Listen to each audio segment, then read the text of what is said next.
Olá, meu nome é Kaique Guerreiro e na aula de hoje aprenderemos sobre pilhas e eletroquímica.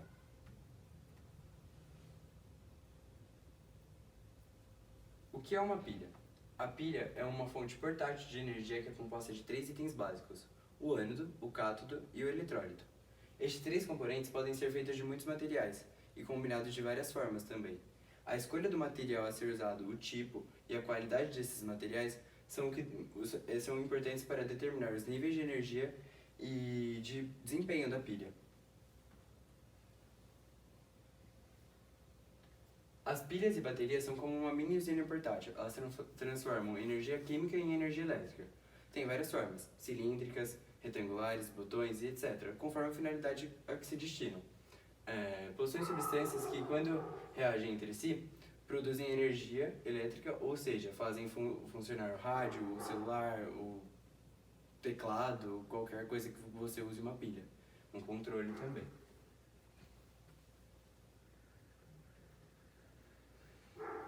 Esse é o interior de uma pilha seca. Aqui tem o cátodo e aqui o ânodo.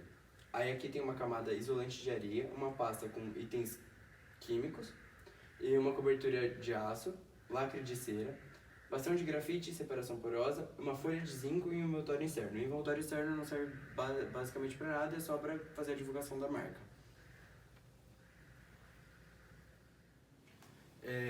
As pilhas podem ser chamadas como cela ou célula eletroquímica ou galvânica. Para a gente entender as pilhas, a gente tem dois conceitos básicos, que é o da oxidação e da redução. Quando oxida, é quando a gente perde elétrons. Quando reduz, a gente recebe elétrons. Isso ocorre uma reação química, que é a redox. Aqui a redox ela é redução e oxidação, e é espontânea. Por isso que a pilha trabalha sozinha para mexer seu controle de TV e as coisas que utilizam pilha. Aí gera uma corrente elétrica, por isso que ela funciona. Aqui nessa imagem a gente tem uma lâmpada acesa. Essa lâmpada tem uma placa de zinco, ela funciona por conta dessa placa de zinco que passa elétrons para o cobre, para uma placa de cobre. Essa placa de zinco ela está mergulhada em sulfato de zinco. Esse sulfato de zinco que faz com que ela perca os elétrons, que passa para o cobre, que está mergulhado em sulfato de cobre. Aqui a gente também tem uma ponte salina que eu vou explicar mais para frente.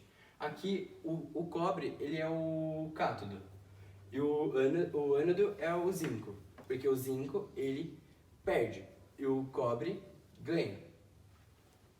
Aqui, para a gente descobrir a equação global, a gente precisa dessas duas equações, que é a anódica e a catódica. Essa equação aqui leva à equação global. É assim que a gente entende basicamente.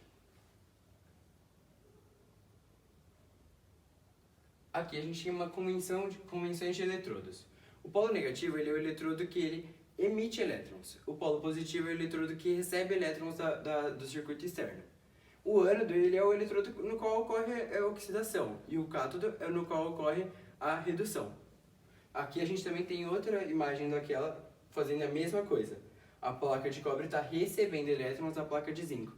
E aqui tem o sulfato de zinco e o sulfato de cobre. E aqui é a ponte salina de novo. E aqui é um fio condutor.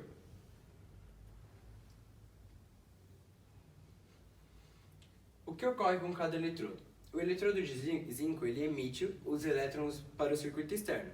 A massa da placa dele diminui, igual eu mostrei lá na outra imagem, e aumenta a concentração de íons de Z de zinco 2+.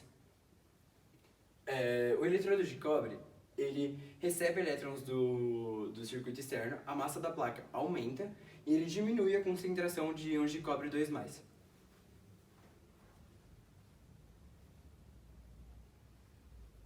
Qual a função da ponte salina que a gente falou daquela primeira vez, há 3 slides atrás? A ponte salina é um tubo de vidro ou plástico, contendo uma gelatina saturada de cloreto de potássio ou nitrato de sódio. A sua função é permitir o escoamento de íons de uma semicélula para outra, para que a cada solução permaneça neutra.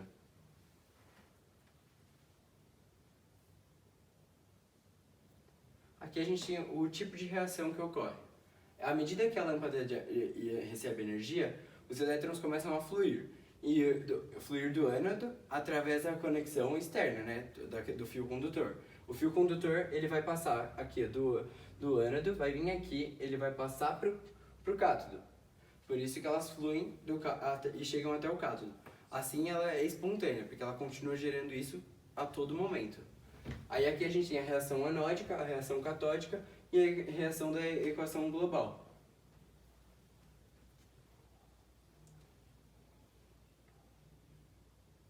Conforme a utilização da pilha, sua voltagem diminui, né? Com o tempo vai diminuindo a voltagem e o desempenho da pilha, já que o ânodo e o cátodo fazem trocas eletroquímicas. Isso desgasta a química e vai perdendo o produto do qual ela tem. Essa troca ela continuará até que o ânodo não possa liberar elétrons e o cátodo não possa recebê-los. Uma vez que uma pilha atinge este estado, ela não funcionará mais, de jeito nenhum. O tempo de duração de uma pilha é determinado por conta do tempo que se usa, do produto que você coloca ela, e do modo que você usa, o modo de consumo, o tamanho dela também dá uma modificada nisso.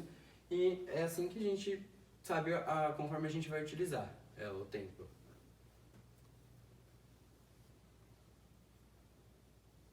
Aqui é o interior de uma pilha alcalina. Ela tem um recipiente de aço, um coletor de corrente e o ânodo, que é zinco em pó. Aqui a gente tem um tubo isolante de polietileno e um separador. Aí aqui a gente tem um cátodo, que é dióxido de manganês. E aqui a gente tem um eletrólito. E o recipiente de aço, que é para caso ela não exploda, né? Porque o aço ele vai dar uma segurada.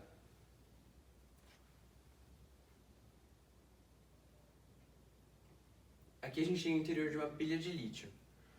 A pilha de lítio ela trabalha com um polo positivo e um polo negativo. Ela funciona basicamente com lâminas. Aqui a gente tem a lâmina negativa, um separador, para que não ocorra o curto-circuito entre a lâmina positiva e a lâmina negativa. Aí a gente tem um outro separador, lâmina negativa, e assim vai. Foi a pilha também que foi feita para ganhar o Nobel de Química de 2019.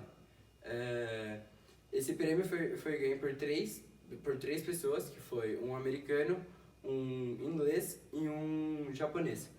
Inclusive o americano foi o cara mais velho a ganhar um prêmio Nobel. E ela foi começar, o estudo dessa pilha de lítio foi começado em 1970 e ele terminou em 2019. Leva bastante tempo para fazer. A gente olha aqui e parece que é bem simples, mas não é, porque tem toda uma reação, tem todo um processo. Entendeu? Aqui a gente tem uma bateria de níquel-cádmio, que normalmente é a bateria utilizada nos carros. A gente tem dois polos aqui, que é o polo negativo e o polo positivo. A gente tem conectores, placas de chumbo imersas em ácido sulfúrico e vasos. Ela funciona com isso aqui e isso aqui, basicamente, fazendo trocas de energia. Aí aqui a gente tem uma pilha combustível. Essa pilha combustível, ela funciona com um canal de alimentação aqui e um canal de alimentação aqui. Aí aqui se passa hidrogênio, aqui oxidante. Aí aqui tem o fio condutor, que é uma corrente elétrica.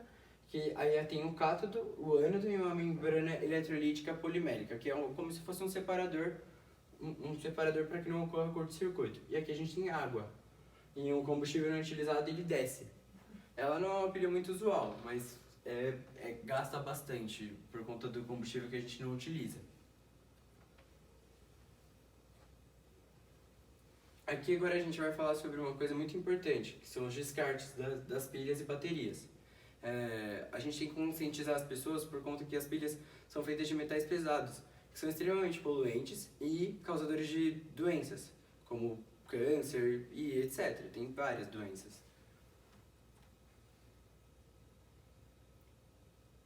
Eu não sei se vocês vão conseguir enxergar, mas aqui a gente tem os tipos de pilha e bateria e a forma de descarte e aplicação para elas. As alcalinas de manganês, eu vou falar só a forma de descarte porque é o que a gente precisa saber, de verdade. Porque isso aqui a gente sabe como a gente usa. As alcalinas de manganês, elas podem ser jogadas em lixo doméstico. As de zinco e manganês também em lixo doméstico. As de alcalinas tipo botão 6 a 12 volts são também lixo doméstico. As de lítio também é lixo doméstico.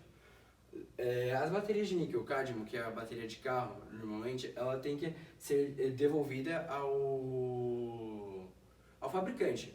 E as de níquel-cádmio para celular também, que não é mais utilizada por conta da poluição. E as de níquel, metal, hidreto e lítio, elas são lixo doméstico também, porque elas, na verdade, nem são compradas basicamente hoje. As baterias de chumbo ácido devem ser devolvidas porque são as mais perigosas, porque o chumbo é um causador de muitas doenças também, e o ácido também. Então ela vaza esse ácido depois, conforme o tempo que ela fica. Então é muito perigoso para crianças, para animais e etc. E é isso, pessoal. Essa foi a aula de hoje.